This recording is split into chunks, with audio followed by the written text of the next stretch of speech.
آپ کو امپیکٹ ضرور آئے گا. وہ یہ جو محاورہ ہے نا، یہ محاورہ صرف محاورہ نہیں، حقیقت ہے. خربوزے کو دیکھ کر خربوزہ رنگ پکڑے گا، یہ دنیا کا دستور ہے. اچھا تھوڑی دیر کے لیے چلے میں آپ کو ایک اور لاجیکلی ایگزامپل سے، ماحول کا کتنا اثر ہوتا ہے. اس وقت آپ سارے وضو کر کے تیار ہو کر ماشاءاللہ اللہ کے گھر میں بیٹھے ہیں، سر پہ ٹوپی لگائی ہوئی ہے. اس وقت آپ میں سے کسی کا حرام کام کرنے کو جی چاہ رہا ہے؟ کوئی بری بات سوچنے کو جی چاہ رہا ہے؟ کوئی بے حیائی کی بات دماغ میں آ رہی ہے؟ کیوں نہیں آ رہی ہے بھائی؟ کیونکہ آپ اچھے ماحول میں بیٹھے ہیں، آپ اچھے انوائرمنٹ میں بیٹھے. انوائرمنٹ اثر ڈالتا ہے، صحبت اثر ڈالتی ہے. اس وقت اللہ رسول کی بات سننے کو جی چاہ رہا ہے، یہیں سے اٹھ کر کسی ڈانس کلب میں چلے جائیں، کسی میوزیکل پروگرام میں چلے جائیں، بے حیائی کے پروگرام میں جائیں، تھوڑی دیر تک تو بندہ اسٹک رہے گا، تھوڑی دیر بعد اس کا دماغ بھی الٹا سوچنا شروع کر دے گا. کیوں؟ صحبت اثر ڈالتی ہے، ماحول امپیکٹ ڈالتا ہے. اگر بچنا ہے نا تو ہمیں اچھے ماحول میں ہی رہنا ہوگا، ہمیں اچھے دوستوں میں رہنا ہوگا. ورنہ میں کہوں میں بڑا پکا ہوں، ارے بڑے بڑے اولیاء کہلانے والوں کو شیطان نے پلٹا دیا، میں اور آپ کیا ہیں؟ تو اپنے اوپر اتنا غرور، اتنا جس کو کہتے ہیں نا یقین نہیں ہونا چاہیے.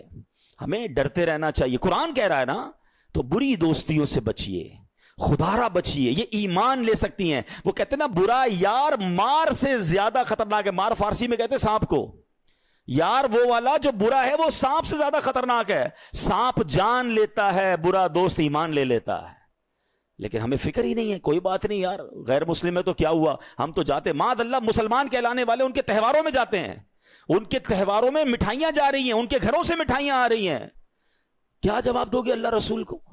اس سے دوستی لگائیے جس کا صحابہ کرام کے بارے میں عقیدہ ہی درست نہیں ہے اور ہم اس کے ساتھ کھاتے پیتے ہیں.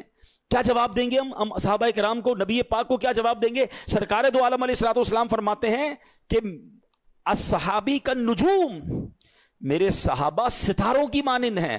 فَبِأَيِّهِمْ اِقْتَدَيْتُمْ اِهْتَدَيْتُمْ، میرے صحابہ ستاروں کی مانند ہیں، جس کی بھی پیروی کرو گے تم کامیاب ہو جاؤ گے.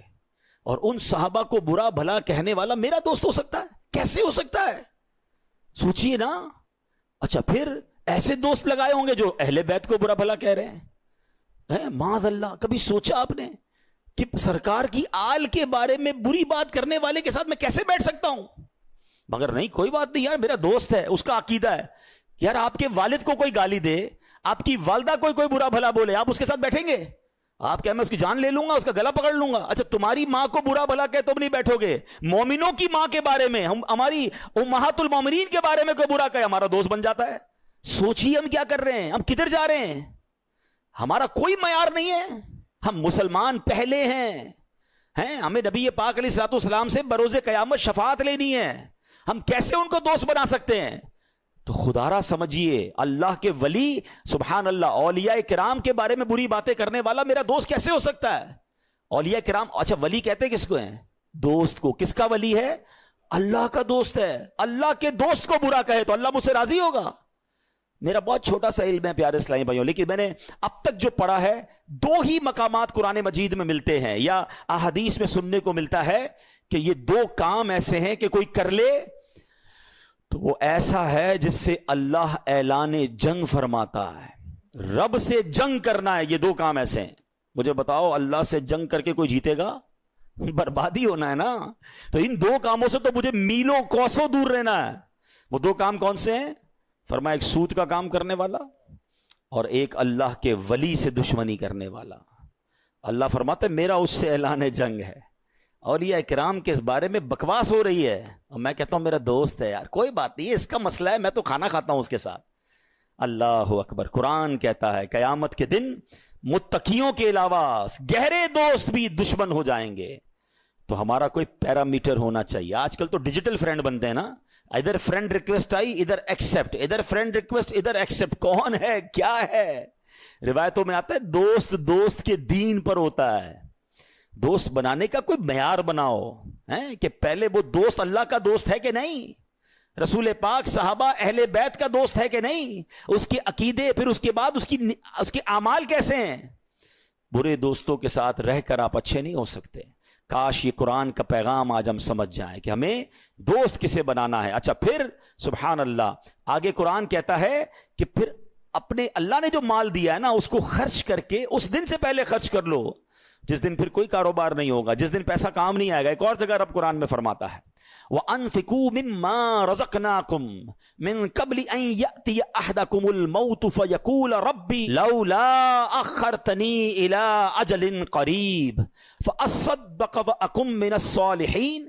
ترجمہ، اور ہم نے تمہیں جو رزق دیا اس سے اس وقت سے پہلے ہماری راہ میں خرچ کر لو کہ تم میں سے کسی کو موت آئے تو کہنے لگے اے میرے رب تو نے مجھے تھوڑی مہلت کیوں نہ دی کہ میں صدقہ دیتا اور صالحین میں سے ہوتا۔ مرنے کے بعد بندہ کہے گا اے اللہ دوبارہ بھیج دے، مجھے تو پتہ ہی نہیں تھا میں اتنا جلدی مر جاؤں گا، میں اب روزہ بھی رکھوں گا، میں صدقہ بھی دوں گا، میں نمازیں بھی پڑھوں گا، اے اللہ ایک موقع دے دے۔ اس کے بعد کوئی موقع نہیں ملے گا۔ اعلیٰ حضرت لکھتے ہیں نا، اترتے چاند ڈھلتی چاندنی جو ہو سکے کر لے، اندھیرا پاک آتا ہے یہ 2 دن کی اجالی ہے۔ ارے یہ بھیڑیوں کا بن ہے اور شام آ گئی سر پر، کہاں سویا مسافر ہائے کتنا لا ابالی ہے۔ اندھیرا گھر اکیلی جان دم گھٹتا دل اکتا تھا، خدا کو یاد کر پیارے وہ ساتھ آنے والی ہے۔ زمین تپتی کٹیلی راہ بھاری بوجھ گھائل پاؤں، مصیبت جھیلنے والے تیرا اللہ والی ہے۔ نہ چونکا دن ہے ڈھلنے پر تیری منزل ہوئی کھوٹی، ارے او جانے والے نیند یہ کب کی نکالی ہے۔ ہم سب دنیا میں جانے کے لیے آئے ہیں۔ میں 2 دن پرانی بات آپ کو بتاتا ہوں۔ میں نیو کراچی میں گیا، میرا بیان تھا وہاں پر۔ بیان کے بعد مجھے لوگوں نے کہا کہ اس بیان کے پاس ہی ایک گھر ہے اور وہاں بڑی جوان موت ہوئی ہے، والد صاحب کو صبر ہی نہیں آ رہا ہے، آپ تھوڑی دیر کے لیے چلیں، دعا کر دیں گے ان کو کچھ تسلی ہو جائے گی۔ یقین کریں اس وقت میں آپ سے بات کر رہا ہوں نا، اس نوجوان کا چہرہ میری آنکھوں میں گھوم رہا ہے۔ پتہ ہے اس کی عمر کتنی تھی؟ وہ 20 سال کا بھی نہیں ہوا تھا، 19 سال اور چند مہینے کا وہ نوجوان تھا جس کا انتقال ہوا۔ اس کے والد بھی موجود تھے، اس کے دادا بھی موجود تھے۔ میں اس گھر میں ملنے گیا، آپ یقین کریں جو ان کی کیفیت تھی، پتہ وہ کیا کہتے تھے؟ میں نے کہا کیسے انتقال ہوا؟ وہ کہتے یہ نوجوان صرف 2 دن پہلے بیمار ہوا، بخار ہوا۔ ہم نے کہا نارمل سی بات ہے، گھر میں دوائی دے دیتے ہیں بخار میں۔ اگلا دن اس کا چہرہ پیلا پڑنا شروع ہو گیا، ہم سمجھے پیلیا ہو گیا ہے، علاقے کے ڈاکٹر کو دکھانے گئے کہ جناب کوئی تھوڑی سی دوائی دے دیں، جوائنٹس لگ رہا ہے۔ شام تک اس کی طبیعت اتنی بگڑ گئی کہ ہم پھر کسی بڑے ہاسپٹل میں لے گئے۔ ہاسپٹل والوں نے کہا طبیعت سیریس ہے، راتوں رات اس کو ہاسپٹل میں ایڈمٹ کیا اور اگلے دن اس کا وصال ہو گیا۔ ہم نے جتنے ٹیسٹ کروائے، وہ کہتے ہیں جو ٹیسٹ کی رپورٹیں تھیں نا وہ بھی نہیں آ پائیں۔ بندے کے انتقال کے 3 دن بعد ٹیسٹ کی رپورٹیں آ رہی ہیں کہ بلڈ میں یہ پرابلم ہے، وہ یعنی اتنا بھی ٹائم نہیں ملا ہمیں کہ ہم اس کی ڈائگنوز کر سکتے کہ اس کو پرابلم کیا تھا۔ بڑا پیسے والے تھے، بڑا گھر تھا، سب کچھ تھا، مگر وہ 20 سال کا نوجوان اب اپنی قبر میں اکیلا ہے۔ کاش یہ بات ہمیں سمجھ آ جائے کہ میں نے بھی جانا ہے، آپ نے بھی جانا ہے۔ کس بات کا انتظار ہے یار؟ ہمیں کیوں لگ رہا ہے کہ ابھی بہت باقی ہے؟ ابھی تو بڑی لائف پڑی ہے، ابھی تو بڑھاپا آئے گا، پھر جناب اللہ بھی کر لوں گا، پھر توبہ بھی کر لوں گا، پھر حرام بھی چھوڑ دوں گا، پھر اللہ کی راہ میں خرچ بھی کر لوں گا۔ دادا موجود ہے، پوتا قبر میں ہے۔ وہ ایک قبرستان میں تختی لگی ہوئی تھی نا ایک قبر کے اوپر، میں بڑا اہم تھا یہی میرا وہم تھا۔ کاش یہ بات سمجھ آ جائے۔ تاریخ پیدائش بھی لکھی ہوتی ہے اور تاریخ وصال بھی، کیلکولیٹ کیا کریں گے یار یہ 70 سال کے بعد قبر میں گئے، پھر آپ کو کوئی قبر ملے گی جو 40 سال کا قبر میں گیا ہوگا، آپ کو ایسی بھی قبر ملے گی جو 15 سال میں قبر میں گیا ہوگا، بلکہ قبرستان میں چھوٹی چھوٹی قبریں بھی ہوتی ہیں، بچے بھی قبر میں گئے۔ اٹ مینز ہم میں سے ہر کوئی ایک سیکوینس سے آیا ضرور ہے۔ میرے دادا پہلے آئے، آپ کے بھی پہلے دادا آئے، پھر والد آئے، پھر آپ آئے، پھر آپ کے بچے، پھر ان کے بچے۔ یہ ایک سیکوینس ہے، ایک ترتیب ہے۔ آنے کی ترتیب ہے، جانے کی ترتیب نہیں ہے۔ پہلے کوئی بھی جا سکتا ہے، تو پھر کیوں تیاری نہیں کر رہے؟ یہی تو قرآن کہہ رہا ہے کہ بندہ مرنے کے بعد کہے گا یا اللہ مجھے مہلت کیوں نہ دی، میں نیک کام کرتا، میں تیری راہ میں خرچ کرتا۔ موت مہلت دے کر نہیں آتی ہے۔ مجھے اور آپ کو کوئی میسج نہیں آئے گا۔ آج کل میسج آتا ہے نا موبائل کمپنی کا کہ جناب 90% ڈیٹا یوز ہو گیا ہے، پلیز اب 10% رہ گیا ہے، اب جلدی سے پیسے ڈلوائیں ورنہ موبائل بند ہو جائے گا۔ ہم کہتے ہیں یار اپنے اسٹاف کو یا پیسے بھجواؤ، موبائل بند ہونے والا ہے۔ زندگی میں مجھے اور آپ کو کوئی میسج نہیں آئے گا کہ یور 10% لائف ریمیننگ،